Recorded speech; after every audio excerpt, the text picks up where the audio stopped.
What's good, HG fam? It's your boy Mo, and you know, we're living in the times of social distancing and self-isolation, so people can't do what they usually do. You're only supposed to leave the house to go and get essential things like groceries. So, you know, the man them are missing their trims. The barber shops have all been locked off because they're classed as not essential. I think that they are essential because, you know me, the weekly trim is a big part of my life. So, you know, I'm missing my barber right now, but this morning I woke up, went downstairs, and I saw one of the worst things that I've ever seen.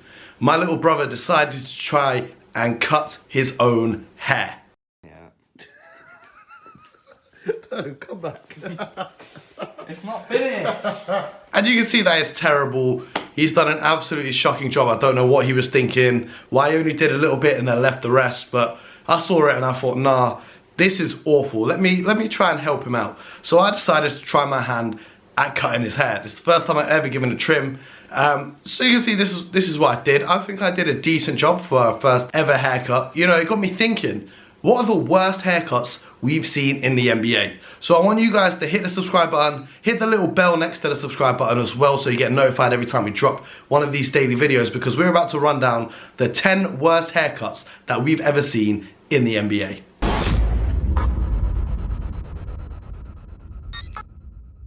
At number 10 on the list, it is the Worm. Yes, I know we could compile a list of bad haircuts entirely from Dennis Rodman, but when you're a 5-time champion and a 2-time Defensive Player of the Year, you kind of get some freedom to do what you want. That's why he's not much higher. But at number 9, we're going to go with Gooden, who looked like his barber forgot to shave a piece of hair from the back of his head. As you can tell, LeBron is also thinking, what on earth is going on here? He called it the ducktail, but I have no clue how to describe it. And if you thought that was bad, check out this one. We live in a world where every season LeBron comes back with a new hairline that's been refreshed to hide the receding nature of his hair. I respect LeBron for wanting to stay looking fresh, but we've seen legends like Ray Allen, Kobe, MJ, and even Shaq shave their heads when their hairlines started to get a little peak. But the player at number 8 on this list has taken this style to a whole new level. World B3 might have one of the coolest names, but what is going on with his trim? He must have been cold in the back or hot in front, because I have no idea why he kept this trim up for his whole career. Just shave it off, bro. The hairline is gone. Much like Dennis Rodman at number 10, the player at number 7 has had so many bad haircuts I couldn't pick just one.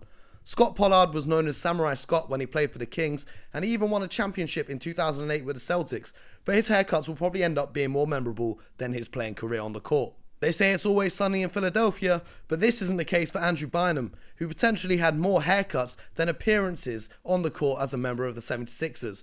Which one was the worst? You tell me. We're halfway down the list, and this is Chris Kaman.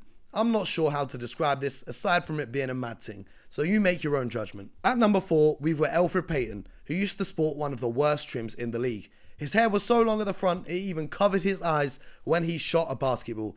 Now that's a major L, especially when you're a pro baller. He's already been featured on the list, but at number 3, Gooden makes his return. This time, however, it's not for the hair on his head, but for the hair on his chin. With a beard like this, he looks like the guy from Pirates of the Caribbean. Brother, you need to get rid. At number 2, you might be mistakenly thinking this is Monica from Friends, but this is actually European sharpshooter Vladimir Radmanovic. Vlad has some crazy styles, but I think these braids are the absolute worst. Now at number 1, the moment you've all been waiting for, it's not technically a haircut because there's no hair, but Carlos Boozer with his Sharpie drawn on hairline is the absolute worst. I've spoken to a barber out in the States who cuts a number of NBA players' hair, and I asked him, why did you allow Booz to rock this style? And he said, hey, when a guy comes in with unlimited cash, you give him whatever hairstyle he wants. And you know, if that's what he asked for, that's what he got. But unfortunately for me, I think the phrase more money than sense comes into play here. As you can see the light reflecting, I think this is one of the worst trims that I've ever seen. So there we have it, the 10 worst haircuts in NBA history. I want to know from you guys, which one do you think is the worst? Let us know in the comments below. Were there any that I forgot that need to be added to the list? Thank you guys for watching. Make sure that you hit the subscribe button and the bell. Follow Hoop Genius on Instagram and Twitter. Stay safe, stay healthy, and most importantly, get buckets.